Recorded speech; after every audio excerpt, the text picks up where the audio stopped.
नमस्कार साथियों, मैं दीपक कुमार पंडित आप सभी का new impact study YouTube channel पे स्वागत करता हूँ। आइए आज हम लोग 11th का मैथ जो है उसको पढ़ने का प्रयास कर रहे हैं और 11th के मैथ में पहला लेसन यानी कि सेट थ्योरी के बारे में आज हम लोग पढ़ेंगे।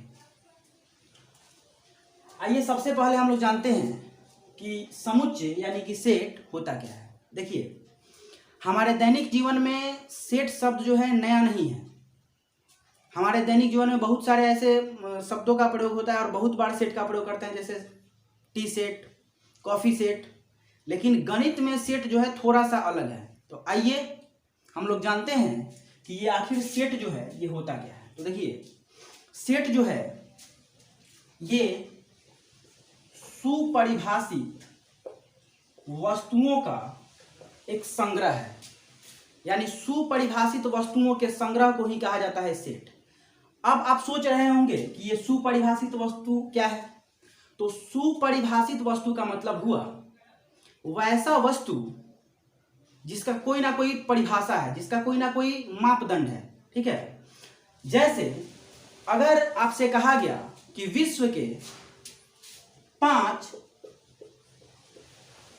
सुंदर लड़कों का ग्रुप बनाइए, तो ये जो है सुंदरता का कोई परिभाषा नहीं है। आपसे अगर पूछा जाए कि सुंदर किसे कहते हैं, तो सुंदरता का कोई वास्तविक परिभाषा नहीं है। इसलिए ये 5 सुंदर व्यक्तियों का जो ग्रुप होगा उस ग्रुप को हम लोग समुच्चय नहीं कहेंगे। क्योंकि ये 5 सुंदर हो सकता है कि मेरे अनुसार 5 सुंदर लोग कोई और हो, आपके अनुसार 5 सुंदर व्यक्ति कोई और हो, किसी और के अनुसार 5 सुंदर व्यक्ति कोई और हो। तो ये सुंदरता जो है यानी सुंदर व्यक्तियों का जो ग्रुप है इसको हम लोग समुच्चय नहीं कहेंगे। क्यों? क्योंकि ये सुंदर व्यक्ति जो हैं ये सुपरिभाषित वस्तु मतलब सुपरिभाषित नहीं है, यानी कि सुंदरता का कोई परिभाषा नहीं है। लेकिन अगर हम ऐसा कहते हैं कि एक और एग्जाम्पल लेते हैं, जैसे कहा गया कि विश्व के 5 सबसे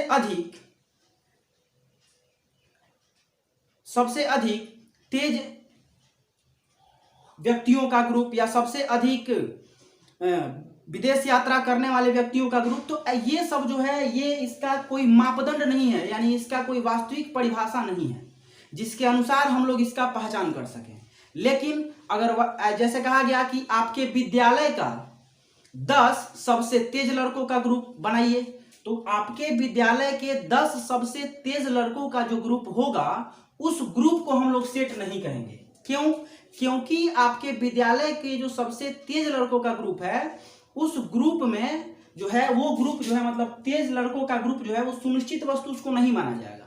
क्योंकि आपके अनुसार हो सकता है कि तेज कोई और हो सकता है किसी और के अनुसार मतलब कि तेज कोई और हो। तो ये विश्व के 5 सबसे सुंदर व्यक्ति या सुंदरता या तेज या अत्यधिक घूमना, अत्यधिक विदेश भ्रमण करना, ये सब जो है सुनिश्चित वस्तुओं के ग्रुप में इसको नहीं रखा गया है।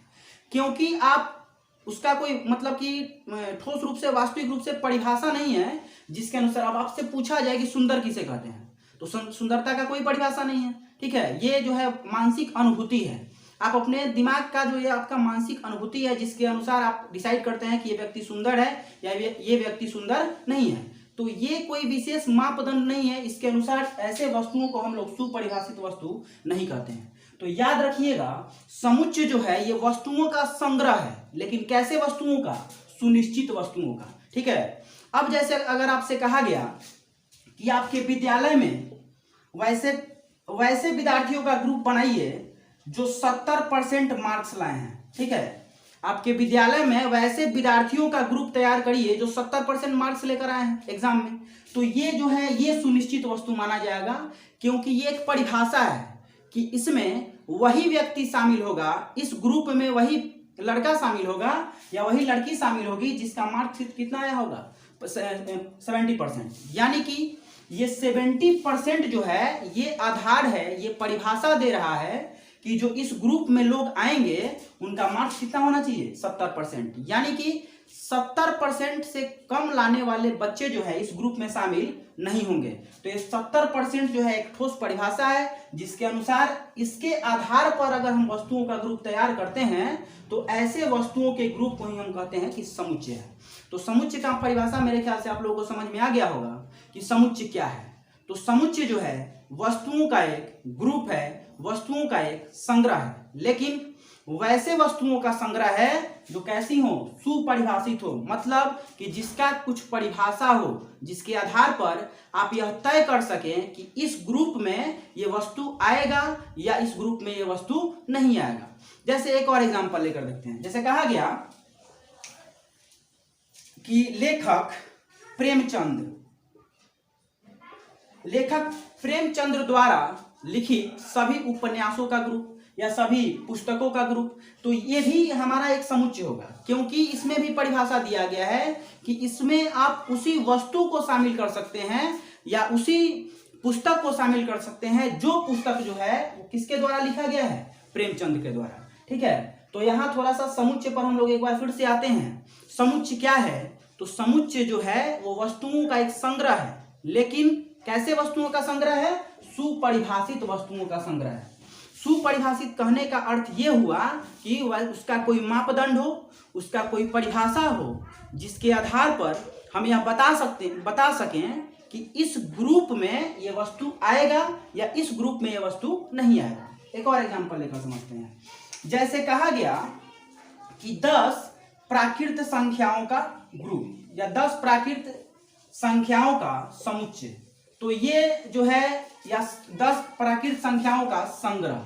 ठीक है, और आपसे पूछेंगे कि बताइए कि 10 प्राकृत संख्याओं का जो ये संग्रह है, ये संग्रह समुच्चय है या समुच्चय नहीं है। तो ध्यान से देखिए, आप लोग जानते होंगे कि प्राकृत संख्या जो है वो गिनती की संख्या को कहते हैं, और गिनती स्टार्ट कहां से होता है? 1 से। तो इसमें आपको पता है कि 10 प्राकृत, इसमें थोड़ा सा एक और लगा देंगे, प्रथम। ठीक है, प्रथम 10 प्राकृत संख्याओं का संग्रह, और पूछा जाएगा कि आप ये बताइए कि ये प्रथम 10 प्राकृत संख्याओं का जो संग्रह है ये आपका समुच्चय है कि नहीं है? तो है। क्यों? आइए देखते हैं। क्योंकि प्रथम 10 प्राकृत संख्या यानी कि पहला, दूसरा, तीसरा, चौथा, पांचवा, छठा, सातवां, आठवां, नौवां और 10वां, ये हो गया। और जब ये शुरू से 10 प्राकृत संख्याओं को एक समूह में यानी कि ग्रुप में शामिल करेंगे तो ये 10 प्राकृत संख्याओं का ग्रुप जो है ये कहलाएगा कि ये सेट है, क्योंकि इसमें हमको पता चल रहा है कि इसमें आपका कौन कौन सा नंबर आएगा और कौन कौन सा नंबर नहीं आएगा। क्यों? क्योंकि इसमें हम जानते हैं कि इस ग्रुप में 0 शामिल नहीं हो सकता है, इस ग्रुप में 10 से बड़ा कोई भी नंबर शामिल नहीं हो सकता है। तो आप ये यहाँ पे थोड़ा सा गौर करिएगा, सुपरिभाषित वस्तु, इसका मतलब ये हुआ कि वैसे वस्तुओं का ग्रुप जो मतलब कि जिसका कुछ परिभाषा है, कि जिसके आधार पर आप बता सकते हैं कि इस ग्रुप में कौन कौन सा मतलब कि वस्तु आएगा और कौन कौन सा वस्तु नहीं आएगा। आइए देखते हैं। तो समुच्चय मेरे ख्याल से आप लोग समझ गए होंगे। समुच्चय का मतलब होता है वस्तुओं का एक संग्रह, लेकिन कैसे वस्तुओं का संग्रह? सुपरिभाषित वस्तुओं का संग्रह। यानी आप कह सकते हैं कि सुपरिभाषित वस्तुओं के संग्रह को ही कहा जाता है समुच्चय। और सुपरिभाषित का मतलब हो गया वैसे वस्तु जिसका कुछ परिभाषा हो। जैसे विश्व के 10 सबसे अधिक सुंदर लोग, ये समुच्चय नहीं हो सकता है क्योंकि सुंदरता का कोई परिभाषा नहीं है। इसमें आप नहीं बता सकते हैं कि इस ग्रुप में कौन लोग शामिल होगा और कौन लोग शामिल नहीं होगा। आपके अनुसार 10 सुंदर लोग कोई और हो सकते हैं, मेरे अनुसार 10 सुंदर लोग कोई और हो सकते हैं। यानी कि सुंदरता का कोई ठोस परिभाषा नहीं है जिसके आधार पर यह बताया जा सके कि इस ग्रुप में कौन से लोग शामिल होंगे और कौन से लोग शामिल नहीं होंगे। जबकि यहाँ हम बता सकते हैं कि इस ग्रुप में 10 से बड़ा यानी 11, 12, 13 ये सब नंबर शामिल नहीं होंगे, और यानी कि प्राकृत संख्या है इसलिए 0 को भी शामिल नहीं किया जाएगा। तो समुच्चय जो है सुपरिभाषित वस्तुओं का एक ग्रुप है, एक संग्रह है। अब कभी भी समुच्चय को दिखाते हैं तो समुच्चय को याद रखिएगा हमेशा कैपिटल लेटर के द्वारा सूचित किया जाता है। अल्फाबेट के जो कैपिटल लेटर होते हैं ABCD, ऐसा ABCD ऐसा करके, तो कभी भी किसी समुच्चय को अंग्रेजी वर्णमाला के कैपिटल लेटर के द्वारा सूचित किया जाता है। कभी भी अंग्रेजी वर्णमाला के जैसे ए ऐसे, ए बराबर इस तरह से लिख देंगे। मतलब कि समुच्चय का जब भी नाम देना होगा, समुच्चय को जब भी दिखाना होगा तो हमेशा कौन से लेटर से दिखाएंगे? कैपिटल लेटर से दिखाएंगे। आइए इसके बाद एक और बात, जो भी आपका समूह बना है,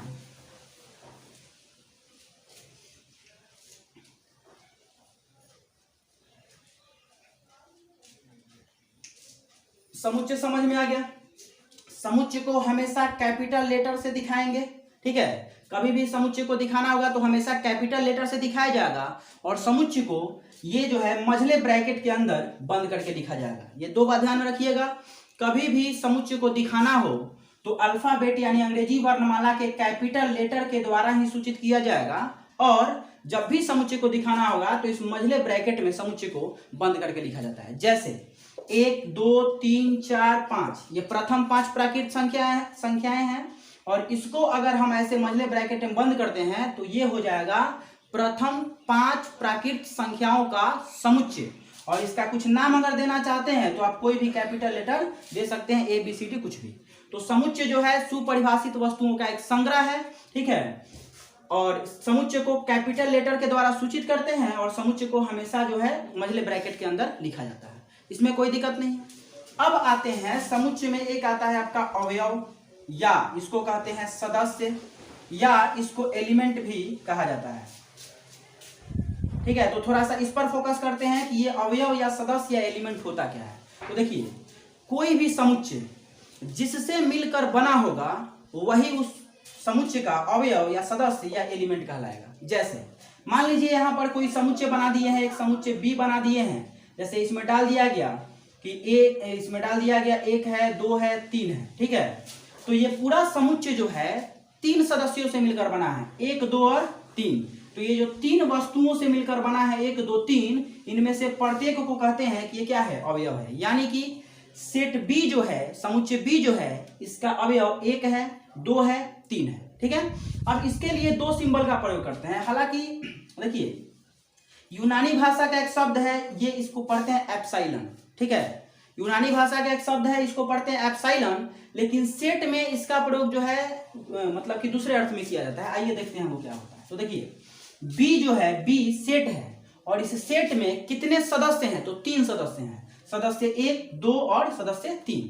फिर अगर आपको इस तरह से लिख दिया जाए, एक सेट लिख दिया जाए इस तरह से, और AEIOU और कहेंगे तो यहां से कहा जा सकता है कि ये सेट जो है ए है, माने सेट का नाम ए है, और इस सेट में 5 जो है सदस्य है। वो कौन कौन है? ए है, ई है, आई है, ओ है और यू है, ठीक है। अब यहां पर एक और बात समझिए कि किसी भी सेट को या कोई भी सेट जिससे मिलकर बना होता है उसी को कहते हैं अवयव या सदस्य। तो इस सेट का कितने अवयव? 5, या कितने सदस्य? 5, AEIOU। अब यूनानी भाषा का एक शब्द है एप्सिलॉन, इसको यहाँ सेट में जब हम पढ़ेंगे तो इसको पढ़ते हैं बिलोंग्स टू या सदस्य है, ठीक है। जैसे अगर यहाँ मान लीजिए x कोई भी नंबर हो या कोई भी सदस्य हो, और ऐसा अगर हम लिख देंगे x बिलोंग्स टू a या x एप्सिलॉन a, ठीक है, और तो इसको पढ़ेंगे हम कि x जो है a का, ऐसा इसको लिखेंगे कि x समुच्चय a का एक सदस्य है, ठीक है। और अगर हम ऐसा लिखते हैं कि x does not belongs to a, तो इसको पढ़ेंगे कि x समुच्चय a का सदस्य नहीं है। तो यहाँ 2 सिंबल को आप लोग ध्यान में रखिएगा कि अगर ये वाला सिंबल है तो इसको पढ़ते हैं बिलोंग्स टू, और अगर यही सिंबल लिखकर हम इस तरह से काट दें तो इसको पढ़ते हैं does not belongs to. That means कि यहां पर अगर x जो है, इसको पढ़ेंगे x सदस्य है सेट a का, और इसको पढ़ेंगे कि x सदस्य नहीं है। याद रखिएगा, इसको पढ़ते हैं सदस्य है और इसको पढ़ते हैं सदस्य नहीं है। तो इसको अगर पढ़ना होगा तो पढ़ेंगे कि x सदस्य है सेट a का, इधर लिख दिए हैं, और x सदस्य नहीं है सेट b का, सॉरी सेट a का। तो ये ध्यान में रखिएगा। अब यहां से हम देखते हैं, अगर हम आपसे पूछें कि बताइए कि इसमें a जो है वो सदस्य है कि नहीं, तो यहां लिखा जाएगा कि a सदस्य है, ठीक है। a सदस्य है किसका? a का। फिर देखिए e सदस्य है किसका, ए का, फिर ऐसे ही आई सदस्य है ए का, फिर ऐसे ही ओ सदस्य है ए का, और फिर यू सदस्य है ए का। ठीक है, इसके अलावा अगर हम पूछें कि क्या के सदस्य है इस सेट का, तो देखिए तो इसमें कहीं के है नहीं है, तो यहां पर लिखेंगे के सदस्य नहीं है ए का। अगर आपसे पूछे कि क्या पी सदस्य है ए का, तो देखिए ध्यान से इसमें कहीं पी है नहीं है, तो लिखेंगे पी सदस्य नहीं है ए का।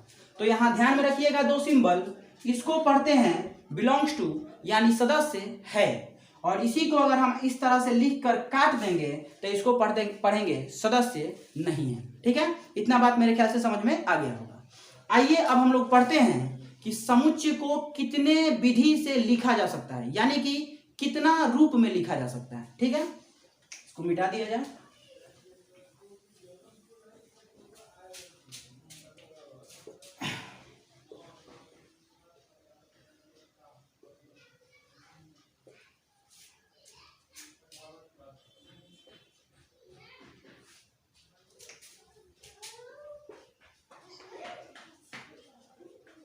समुच्चयों का निरूपण, रिप्रेजेंटेशन ऑफ ए सेट। अब देखिए यहां पे पढ़ते हैं निरूपण का मतलब क्या होगा, यानी कि निरूपण का मतलब हुआ कि समुच्चयों को कितने विधि से यानी कि कितने रूपों में लिखा जा सकता है। तो देखिए कोई भी अगर सेट है तो सामान्यतः किसी सेट को दो रूपों में लिखा जा सकता है। वो कौन कौन सा रूप है आइए समझते हैं। समुच्चयों का निरूपण यानी समुच्चयों को कितने रूपों में लिखा जा सकता है, तो कोई भी समुच्चय है उसको सामान्यतः दो रूपों में लिखा जा सकता है। एक होता है आपका सारणी रूप, ठीक है, इसको कहा जाता है रोस्टर फॉर्म या इसको टेबुलर फॉर्म भी कहा जाता है। और दूसरा जो होता है वो होता है गुण प्रकटीकरण रूप, ठीक है, या इसको समुच्चय निर्माण रूप विधि भी कहा जाता है। समुच्चय निर्माण विधि, इसको अंग्रेजी में कहा जाता है सेट बिल्डर फॉर्म। ठीक है, तो किसी भी समुच्चय को सामान्यतः दो रूपों में व्यक्त किया जा सकता है। पहला जो रूप होता है वो होता है सारणी रूप, या दो विधि भी कह सकते हैं कि दो विधि में व्यक्त किया जा सकता है, सारणी विधि और गुण प्रकटीकरण विधि, या रूप भी कह सकते हैं। तो समुच्चय को मुख्यतः दो रूपों में यानी कि दो रूप में व्यक्त किया जा सकता है। एक होता है सारणी रूप जिसको हम लोग अंग्रेजी में रोस्टर फॉर्म या टेबुलर फॉर्म कहते हैं, और दूसरा जो होता है गुण प्रकटीकरण रूप या इसको समुच्चय निर्माण विधि भी कहा जाता है, अंग्रेजी में इसको कहा जाता है सेट बिल्डर फॉर्म। यानी कि किसी भी समुच्चय को सामान्यतः दो रूपों में लिखा जा सकता है। एक होता है आपका समुच्चय इधर सारणी रूप और एक होता है ये गुण प्रकटीकरण रूप। अब आइए दोनों में देखते हैं कि अंतर क्या होता है। ठीक है, देखिए सारणी रूप में किसी भी समुच्चय को अगर लिखना है, ठीक है, तो इस रूप में यानी कि सारणी रूप में किसी भी समुच्चय को लिखने के लिए मझले ब्रैकेट का प्रयोग किया जाता है, और इसमें सारणी रूप में समुच्चय के प्रत्येक अवयवों को कॉमा के द्वारा अलग अलग करके लिखा जाता है। तो यहां से सारणी रूप में किसी भी समुच्चय को अगर व्यक्त करना है तो दो बात ध्यान में रखिएगा। सबसे पहला बात कि सारणी रूप में किसी भी समुच्चय को अगर व्यक्त करना है तो मझले कोष्ठक का प्रयोग किया जाएगा, और सारणी रूप में लिखते समय जो समुच्चय है समुच्चय के प्रत्येक अवयव को कॉमा के द्वारा अलग अलग करके लिखेंगे। जैसे अगर हम लिख दिए ए ई आई ओ यू, तो इसको कहेंगे कि ये समुच्चय है। ठीक है, क्योंकि ये समुच्चय है और ये समुच्चय को किस विधि में लिखा गया है तो ये कहलाएगा आपका सारणी रूप। याद रखिएगा सारणी रूप में प्रत्येक अवयवों को कॉमा के द्वारा अलग अलग करके लिखा जाता है और साथ में मझले ब्रैकेट से बंद किया जाता है। लेकिन एक बात ध्यान में रखिएगा कि सारणी रूप में किसी भी समुच्चय को लिखते समय किसी भी अवयव को रिपीट नहीं करना है, यानी कि किसी भी अवयव को दोबारा नहीं लिखना है। ठीक है, आइए देखते हैं। जैसे हम कह देंगे यहां पर कि 1 हो गया, 2 हो गया, 3 हो गया, 4 हो गया, 5 हो गया, तो इसको कहेंगे कि ये समुच्चय को लिखा गया है और कौन से रूप में लिखा गया है, तो वो आपका होगा सारणी रूप। क्यों सारणी रूप होगा? क्योंकि देखिए मझला ब्रैकेट का प्रयोग किया गया है और प्रत्येक अवयव को, प्रत्येक एलिमेंट को कॉमा के द्वारा अलग अलग करके लिखा गया है। ठीक है, तो सारणी रूप में किसी समुच्चय को लिखने के लिए मझले ब्रैकेट का प्रयोग करेंगे और समुच्चय के प्रत्येक सदस्य को कॉमा के द्वारा अलग अलग करके लिखा जाएगा। लेकिन ध्यान देने वाली बात यह है कि जब भी सारणी रूप में किसी भी समुच्चय को लिखेंगे तो कभी भी किसी भी अवयव को दोबारा नहीं लिखते हैं। ठीक है, आइए एक और एग्जांपल से समझते हैं। जैसे अगर हम लिख दिए हैं यहां पर कि 4, 6, 8, 10 और पूछेंगे कि ये समुच्चय जो है ये किस रूप में है, तो इसको कहा जाएगा कि ये सारणी रूप में है। क्यों सारणी रूप में है? क्योंकि ध्यान से देखिए मझला ब्रैकेट है और प्रत्येक सदस्य को कॉमा के द्वारा अलग अलग करके लिखा गया है। तो दो बात इसमें ध्यान में रखिएगा, तीन बात, कि सारणी रूप में किसी भी समुच्चय को लिखने के लिए मझले ब्रैकेट के अंदर प्रत्येक सदस्यों को कॉमा के द्वारा अलग अलग करके लिखा जाता है। तथा एक और बात ध्यान में रखिएगा कि जब भी सारणी रूप में किसी समुच्चय को लिखेंगे तो उसमें किसी भी अवयव को दोबारा नहीं लिखेंगे। जैसे एक एग्जांपल से समझते हैं, यहां देखिए जैसे APPLE एप्पल। एप्पल शब्द के अक्षरों का अगर हम ग्रुप बनाएं, समूह बनाएं, सारणी रूप में सेट बनाएं तो कैसे बनाएंगे? तो देखिए A लिखेंगे, फिर यहां पर देखिए P लिखेंगे और फिर एक और P है, तो यही काम नहीं करना है। जब भी सारणी रूप में किसी भी समुच्चय को लिखना है तो एक अवयव को एक ही बार लिखना है, यानी कि रिपीट नहीं करना है। तो यहाँ 2 P है, जबकि हम एक ही P लिखेंगे और L लिखेंगे और E लिखेंगे और इसी को मझला ब्रैकेट में बंद कर देंगे, तो ये हमारा हो जाएगा सारणी रूप में समुच्चय का मतलब कि प्रकटीकरण। ठीक है, अब आगे देखते हैं। तो याद रखिएगा यहाँ सारणी रूप में मझले ब्रैकेट के अंदर प्रत्येक सदस्य को कॉमा के द्वारा अलग अलग करके लिखा जाता है, लेकिन जब भी ऐसा लिखेंगे किसी भी अवयव को दोबारा रिपीट नहीं करेंगे। ठीक है, अब दूसरा समझते हैं आपका गुण प्रकटीकरण रूप क्या होता है। तो देखिए इससे थोड़ा सा अलग होता है, इसमें आप परिभाषा इसका नाम ही देख सकते हैं, गुण प्रकटीकरण, यानी कि ये गुणों को दिखाएगा। ठीक है, तो गुण प्रकटीकरण रूप में किसी भी समुच्चय को लिखने के लिए अलग अलग अवयवों को न लिखकर सभी अवयवों के किसी गुण को लिखा जाता है। ठीक है, ध्यान में रखिएगा कि इसमें जो है प्रत्येक अवयव को कॉमा के द्वारा अलग अलग करके लिखा जाएगा, जबकि गुण प्रकटीकरण रूप में प्रत्येक अवयव को कॉमा के द्वारा अलग अलग करके न लिखकर हमेशा उस अवयवों के एक गुण को लिखा जाएगा। तो गुण प्रकटीकरण रूप क्या है? तो गुण प्रकटीकरण रूप में किसी भी समुच्चय को लिखने के लिए प्रत्येक अवयव को कॉमा के द्वारा अलग अलग न लिखकर प्रत्येक अवयवों के किसी गुण को लिख दिया जाता है, तो वो कहलाएगा गुण प्रकटीकरण रूप। आइए समझते हैं। जैसे ये वाला जो आपका सेट अभी है वर्तमान समय में, ये कौन से फॉर्म में है? सारणी रूप में है, यानी कि रोस्टर फॉर्म में है, यानी टेबुलर फॉर्म में है। अब हम इसको लिखते हैं गुण प्रकटीकरण फॉर्म में। ठीक है, तो देखिए कैसे लिखेंगे A बराबर, और ऐसा लिखते समय थोड़ा सा ध्यान रखिएगा, इसमें ऐसे लिखा जाता है x और इसको पढ़ते हैं सच डैट। ठीक है, x सच डैट x, और ध्यान में रखिएगा x सच डैट x, यहाँ y such that y, z such that z। ठीक है, आप मतलब कि p सच डैट p, मतलब ऐसा जरूरी नहीं है कि आप x ही लिखिएगा, x के ऊपर y z कुछ भी लिख सकते हैं।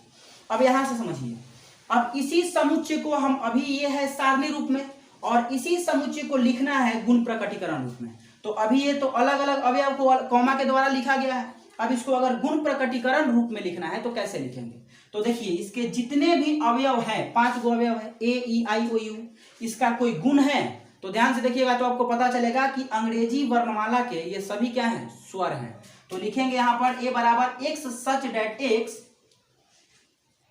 अंग्रेजी वर्णमाला का एक स्वर, यानी कि वॉवेल। ठीक है, तो ये देखिए दोनों, ये सेट दोनों एक ही हैं, ये सेट भी वही है और ये सेट भी वही है, केवल लिखने का रूप क्या है? बदल गया है। इसको लिखे हैं कौन से रूप में? सारणी रूप में, और इसको लिखे हैं गुण प्रकटीकरण रूप में। आइए एक दो और बात समझते हैं और एक और दो एग्जांपल देखते हैं। जैसे एक सेट हम लिख रहे हैं, लिख देंगे यहां पर 1 2 3 4 5, ठीक है। तो ये हो गया। तो ये वाला जो आपका सेट है, यानी कि ये सेट जो है कौन से रूप में है, तो देखिए प्रत्येक अवयव को कॉमा लगा लगा के अलग किए हैं, तो ये कहलाएगा आपका सारणी रूप। और इसी को हमको लिखना है मतलब कि सेट बिल्डर फॉर्म में, ठीक है। क्वेश्चन हो गया कि इसको आप बिल्डर फॉर्म में लिखिए, तो देखिए कैसे लिखेंगे सबसे पहला तो ये आपको लिखना पड़ेगा x सच डेट x, और उसके बाद देखिए इसमें कुछ गुण है, तो देखिए इस शुरू से प्रथम 5 प्राकृत संख्या, देखिए 1 2 3 4 5, तो यहां लिख देंगे कि a बराबर x सच डेट x प्रथम 5 प्राकृत संख्या। तो दोनों सेट एक ही है, लेकिन सेट का लिखने का जो रूप है वो रूप क्या हुआ है, वो रूप बदल गया है। पहला जो सेट लिखे हैं वो सेट जो है सारणी रूप में है, और ये सेट जो है बिल्डर फॉर्म में। एक और देखते हैं एग्जांपल, ठीक है। जैसे एक सेट हम लिख देते हैं यहां 2/3, उसके बाद 3/4, फिर 4/5, 5/6, 6/7, ठीक है, ये लिख देते हैं। तो यहाँ ये अभी अगर आपसे पूछा जाए कि ये सेट जो है कौन से रूप में है, तो आप कहिएगा कि सारणी रूप में है। क्यों? क्योंकि देखिए प्रत्येक अवयव को कॉमा के द्वारा अलग अलग करके लिखे हैं। लेकिन अब अगर हमको इसको लिखना है सारणी रूप में, तो ध्यान से देखिए इसमें कोई गुण को खोजिए, वैसा गुण जो सब में मौजूद है। तो देखिए यहां से अब देखिएगा कि ऊपर जितना भी है, यानी अंश जितना भी है, हर उससे एक क्या है, ज्यादा है। फिर देखिए इधर 2 है तो 3 है, फिर यहाँ 3 है तो 4 है, 4 है तो 5 है, 5 है तो 6 है, 6 है तो 7 है। माने अंश में जितना भी है हर का मान जो है एक क्या है, अधिक है।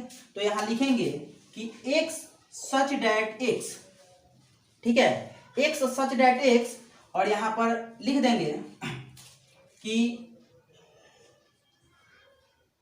ऊपर देखिए n है तो नीचे n प्लस क्या है 1, ठीक है। लिखेंगे कि x सच डेट x n/n+1, और यहां लिख देंगे कि जहां n का वैल्यू, तो देखिए n का वैल्यू जो है वो n का वैल्यू कहां से कहां तक है, थोड़ा सा ये देखिएगा।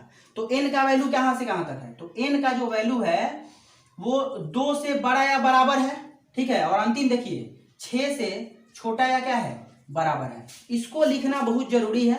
तो यहाँ पे लिखेंगे x सच डेट x n/n+1, जहां 2, ये n जो है वैल्यू देखिए सबसे मिनिमम वैल्यू n माने ऊपर वाला, तो ऊपर 2 है, 3 है, 4 है, 5 है, 6 है, ठीक है। तो n का वैल्यू कहां से कहां तक होगा, तो n का वैल्यू जो है वो मिनिमम कितना हो सकता है, 2 के बराबर हो सकता है, नहीं तो 2 से बड़ा हो सकता है। अब मैक्सिमम कहां तक, 6 तक। 6 से या तो छोटा होगा, नहीं तो 6 के बराबर होगा। तो इसको कहते हैं हम लोग कौन सा फॉर्म, सेट बिल्डर फॉर्म, ठीक है। तो अभी तक आपको बताया गया समुच्चय क्या है, ठीक है। उसके बाद समुच्चय को कैसे निरूपित करते हैं, समुच्चय का सदस्य क्या है, और समुच्चय को कितने रूप में लिखा जा सकता है, ठीक है। यहां तक मेरे ख्याल से कोई दिक्कत नहीं है। लेकिन अगर फिर भी आपको कोई दिक्कत हो रहा है तो कमेंट बॉक्स में कमेंट करके बताएं कि आपको क्या समस्या है। अगले वीडियो में हम उस समस्या को दूर करने का प्रयास करेंगे। आइए इसके आगे हम लोग पढ़ेंगे। इसके आगे पढ़ने से पहले एक और एग्जांपल हम लोग समझ लेते हैं।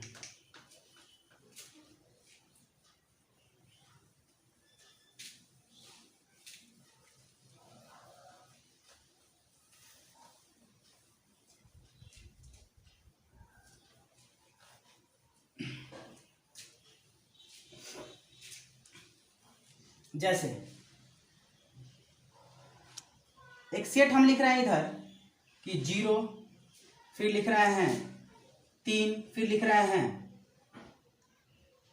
8, फिर लिख रहे हैं 15, फिर लिख रहे हैं 24, और ऐसा एक सेट बना दिए। तो ये सेट कौन से फॉर्म में है अभी, तो ये सेट जो है अभी आपका कौन सा फॉर्म है, टेबुलर फॉर्म है, यानी कि रोस्टर फॉर्म, यानी कि सारणी रूप। अब हमको इसको बदलना है सेट बिल्डर फॉर्म में। तो देखिए कुछ इसमें ऐसा देखिए कि जो कोई ऐसा गुण है जो 5 में है, तो ध्यान से देखिएगा तो पता चलेगा कि ये 1 का स्क्वायर से 1 कम है, 1 का स्क्वायर -1, 1 का स्क्वायर 1 में से घटेगा 0 आ जाएगा। ये जो है 2 का स्क्वायर से 1 कम है, ये जो है 3 का स्क्वायर से एक कम है, ये 4 का स्क्वायर से एक कम है और ये 5 का स्क्वायर से एक कम है। तो सबका क्वालिटी पता चल रहा है कि ये जो है शुरू से माने प्रथम 5 प्राकृत संख्याओं के वर्ग जो होते हैं उनसे एक क्या है, कम है। यानी कि 1 का स्क्वायर से एक कम 0, 2 का स्क्वायर 4 से एक कम 3, 3 का स्क्वायर 9 से एक कम 8, 4 का स्क्वायर 16 से एक कम 15, 5 का स्क्वायर 25 से एक कम 24। यानी कि ये जो है 1 से 5 तक के स्क्वायर जो है उनसे एक क्या है, कम है। तो इसको हमको लिखना है सेट बिल्डर फॉर्म में, तो लिखेंगे x सच दैट x और यहां पर लिख देंगे, देखिए x such that x n square minus 1।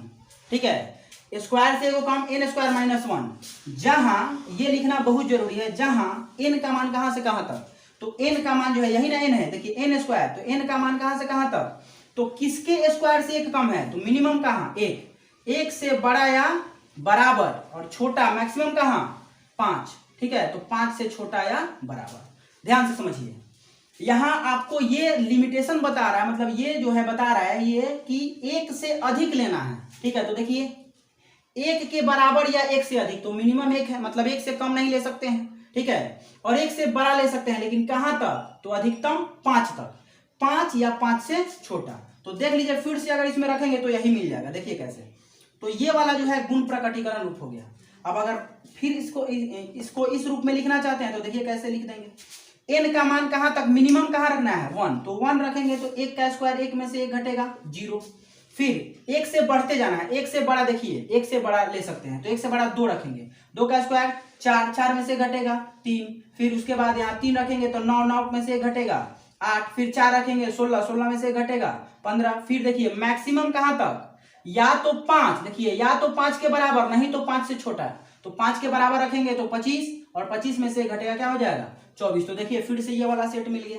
तो ये वाला सेट जो है आपका, ये वाला सेट ये है आपका सारणी रूप यानी टेबुलर फॉर्म, और ये जो है सेट बिल्डर फॉर्म है। तो समुच्चय को 2 रूपों में लिखा जा सकता है, सारणी रूप और ये गुण प्रकटीकरण रूप। सारणी रूप में किसी भी समुच्चय को लिखने के लिए मझले ब्रैकेट के अंदर प्रत्येक सदस्यों को कॉमा के द्वारा यानी प्रत्येक अवयवों को कॉमा लगा लगा के अलग अलग करके लिखा जाता है। लेकिन कभी भी सारणी रूप में किसी भी सदस्य को दोबारा नहीं लिखा जाता है। और अगर ये गुण प्रकटीकरण रूप में लिखना है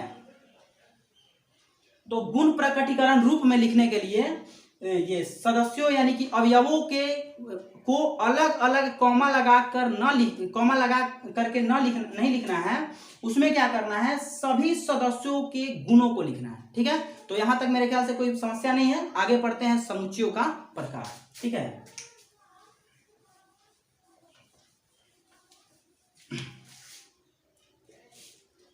अगला पॉइंट हम लोग पढ़ेंगे समुच्चयों का प्रकार।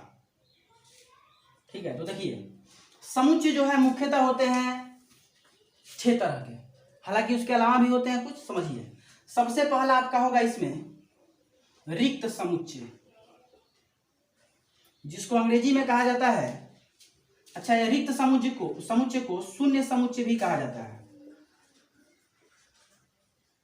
इसको अंग्रेजी में कहा जाता है नल सेट या वॉइड सेट या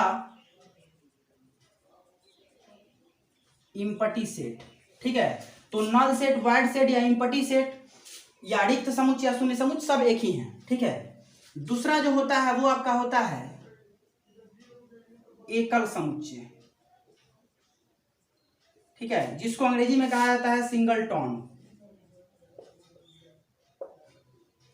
या इसको यूनिट सेट भी कहा जाता है। ठीक है, तीसरा जो होता है वो होता है युग्म सदस्यी समुच्चय, जिसको अंग्रेजी में पेयर सेट कहा जाता है। और चौथा जो होता है वो आपका होता है परिमित समुच्चय, जिसको फाइनाइट सेट कहा जाता है।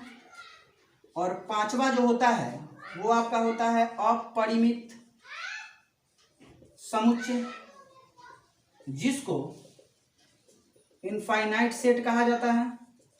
और एक छठा जो होता है वो होता है अरिक्त समुच्चय, जिसको नॉन एम्प्टी सेट कहा जाता है। तो समुच्चय जो है मुख्यतः समुच्चयों का प्रकार यही होता है, ठीक है। इसके अलावा भी और समान समुच्चय है, उसके बाद समतुल्य समुच्चय है, तो वो अलग हो जाता है। पहले इसको समझ लेते हैं। तो समुच्चय को मुख्यतः बांटा गया है 6 वर्गों में, ठीक है। रिक्त समुच्चय, एकल समुच्चय, युग्म सदस्य समुच्चय, परिमित समुच्चय, अपरिमित समुच्चय और अरिक्त समुच्चय। एकदम इजी है सब, ठीक है। आपको अभी एकदम वीडियो देखते देखते याद हो जाएगा, एकदम नॉर्मली देखिए। रिक्त समुच्चय या शून्य समुच्चय, इसको अंग्रेजी में नल सेट, वाइड सेट या एम्प्टी सेट कहते हैं। वैसा समुच्चय जिसमें एक भी अवयव उपस्थित न हो, मतलब वैसा समुच्चय जिसमें एक भी अवयव उपस्थित न हो, उसे रिक्त समुच्चय या शून्य समुच्चय कहा जाता है।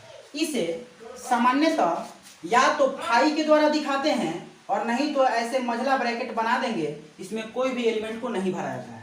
तो रिक्त समुच्चय वैसे समुच्चय को कहेंगे जिसमें एक भी अवयव मौजूद न हो, ठीक है।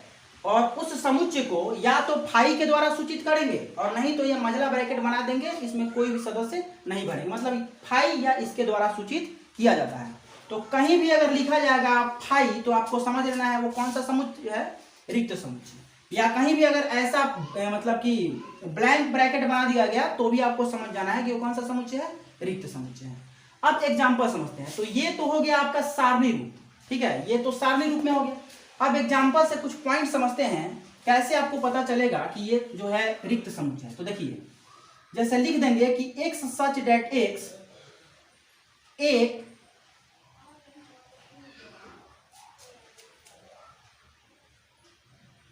दो से बड़ी सम अभाज्य संख्या, ठीक है। तो एग्जाम में क्वेश्चन ऐसा पूछ देगा और पूछेगा कि बताइए ये कौन सा समुच्चय है, रिक्त समुच्चय है कि नहीं। तो देखिए, कह रहा है कि एक्स सच डेट एक्स एक दो से बड़ी सम अभाज्य संख्या, मतलब वैसा सम अभाज्य संख्या जो दो से क्या हो, बड़ा हो, ठीक है। तो वैसा सम अभाज्य संख्या जो दो से बड़ा हो एक भी है। देखिए, सम अभाज्य संख्या एक ही है और वो कौन है, दो। अभाज्य संख्या आप लोग जानते होंगे कि वह संख्या जो एक और स्वयं को छोड़कर किसी और से विभाजित न हो, वैसी संख्या को कहा जाता है अभाज्य संख्या, ठीक है। और सम अभाज्य एक के गो है, दो है। देखिए, दो में एगो एक से भाग लगेगा और एगो स्वयं दो से लगेगा और किसी से भी भाग नहीं लगेगा। तो दो को सम अभाज्य संख्या कहा जाता है।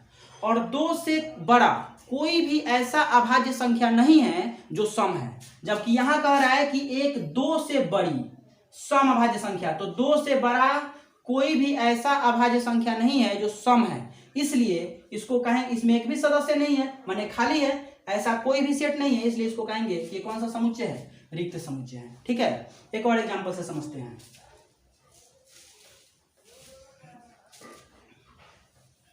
जैसे यहां लिख देंगे कि एक्स सच डेट एक्स एक से छोटा प्राकृत संख्या। तो देखिए, कह रहा है कि एक्स सच डेट एक्स, मतलब एक्स जो है एक ऐसा प्राकृत संख्या है जो एक से क्या है, छोटा। तो बताइए, सबसे छोटा प्राकृत संख्या एक होता है, एक से छोटा कोई भी प्राकृत संख्या है नहीं है, मतलब इस सेट में एक भी सदस्य नहीं है। तो ऐसे सेट को कहा जाता है रिक्त समुच्चय या शून्य समुच्चय, मतलब वैसा समुच्चय जिसमें एक भी सदस्य मौजूद न हो, वैसे समुच्चय को कहते हैं रिक्त समुच्चय। और रिक्त समुच्चय को सामान्यतः फाई या इसके द्वारा सूचित किया जाता है, ठीक है। दूसरा समझते हैं एकल समुच्चय। एकल समुच्चय, देखिए एकल का मतलब आप जानते हैं एक, तो वैसा समुच्चय जिसमें केवल एक ही सदस्य मौजूद हो, वैसे समुच्चय को कहते हैं हम लोग एकल समुच्चय। एग्जांपल से समझते हैं। जैसे यहां लिख देंगे कि एक्स सच डेट एक्स, लिख दिया गया कि एक्स सच डेट एक्स एक सम अभाज्य संख्या, ठीक है। तो ध्यान से आप देखिएगा, तो कह रहा है कि एक्स सच डेट एक्स, मतलब एक्स ऐसा है कि एक सम अभाज्य संख्या है, ठीक है। एक सम अभाज्य संख्या है, तो आपको पता होगा कि सम अभाज्य संख्या केवल एक ही है और वो कौन है, दो है। तो बताइए इस सेट में कितना सदस्य है, एक ही सदस्य है, क्योंकि सम अभाज्य संख्या एक से ज्यादा होता नहीं है, मतलब वो कौन है, दो है। तो ऐसे समुच्चय को कहते हैं एकल समुच्चय। अगर ऐसा लिख देंगे एक्स सच डेट एक्स समीकरण x माइनस 5 बराबर 0 का हल।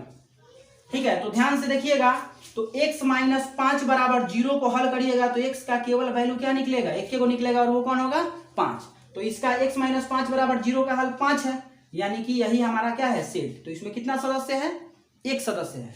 तो ऐसे समुच्चय को कहते हैं एकल समुच्चय। मतलब रिक्त समुच्चय का मतलब हो गया वैसा समुच्चय जिसमें एक भी सदस्य न हो, उसको रिक्त कहते हैं, और जिसमें केवल एक सदस्य मौजूद हो उसको कहते हैं हम लोग एकल समुच्चय।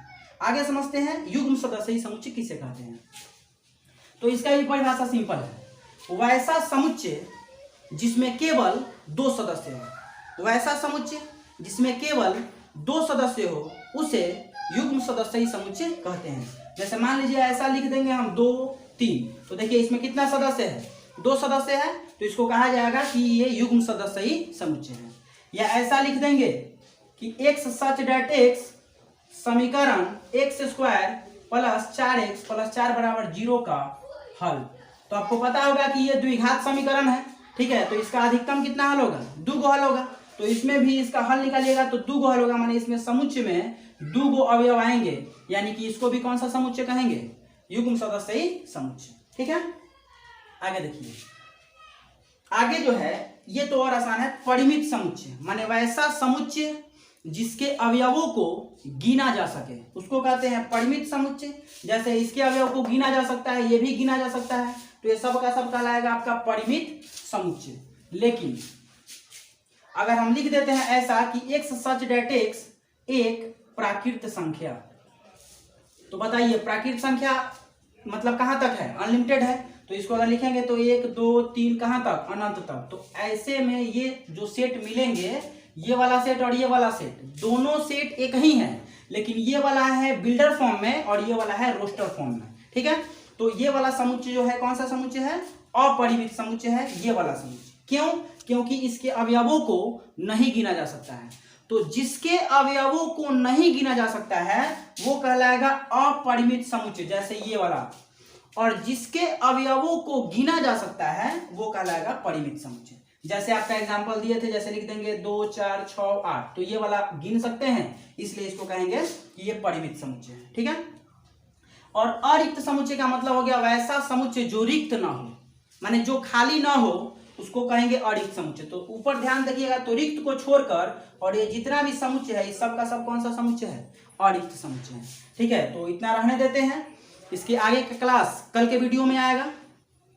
आप लोग इसको समझिए अच्छा से, नहीं समझ में आए तो कमेंट कीजिए कि क्या आपको दिक्कत है, अगले वीडियो में हम जरूर उस दिक्कत को मतलब कि दूर करने का प्रयास करेंगे। और इसके आगे, अभी तो ये बेसिक था, इसके आगे जैसे जैसे हम लोग बढ़ेंगे थोड़ा थोड़ा सा मतलब कि प्रत्येक चैप्टर का ऐसे 3-4 वीडियो में प्रत्येक चैप्टर को खत्म कर दिया जाएगा। ठीक है, तो ये फर्स्ट वीडियो था, देखें इसको और एंजॉय करें, और नेक्स्ट जो है इसका हिस्सा अगले पार्ट में आएगा। Thank you.